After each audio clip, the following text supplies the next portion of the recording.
Wow, wow. just before tax day.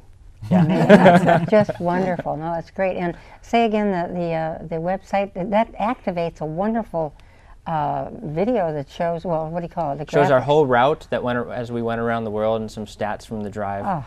Yeah, it's drivearoundtheworld.com to go to the website, and then if you just add /support, that's how you can donate. And it was a drive-a-thon, so you pledge how much you want to support it by kilometer. We use kilometers instead of miles because there's more of them. Oh, that's And, smart. Oh, and that's that was smart. our fundraising model. Now you had 4 cars, 4 There were- Land Rovers? There were 4 vehicles that went around the world, and then there was a 5th one, the one that's being raffled, because we figure the winner's probably going to want something that doesn't have the hard miles on it.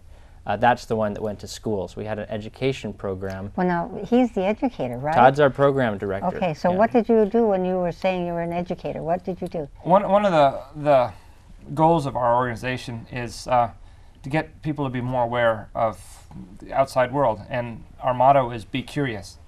So to that end, we had an educational website that anybody, and it was targeted at students, but anybody could go in and simply ask a question.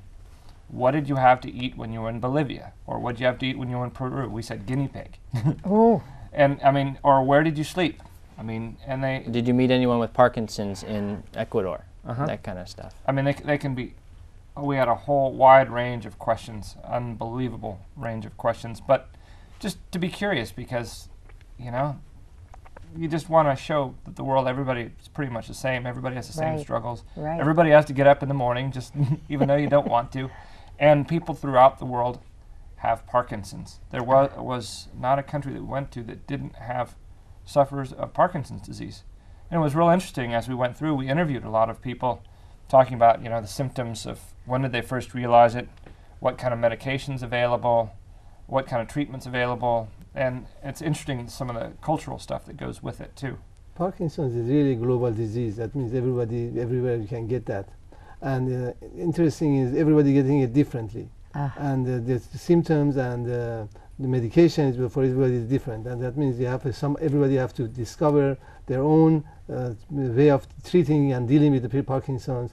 That's why Parkinson's Institute, that they have the patient care center that's working on the quality of life for Parkinson's, these patients, and besides that, searching for the cause and cure for Parkinson's.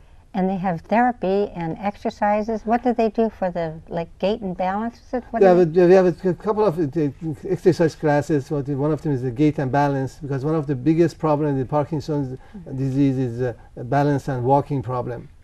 And one of the biggest danger for Parkinson's people is falling down and breaking something. And that's why the gait and balance class is a very important part of the Parkinson's agenda for quality of life. Also, they have speech therapies. They have other kind of exercise and what are you doing for your speech therapy? You're doing it, right? I'm taking the speech therapy, and also I'm to improve my vocal voices. I'm taking singing class. Wonderful. Isn't that great?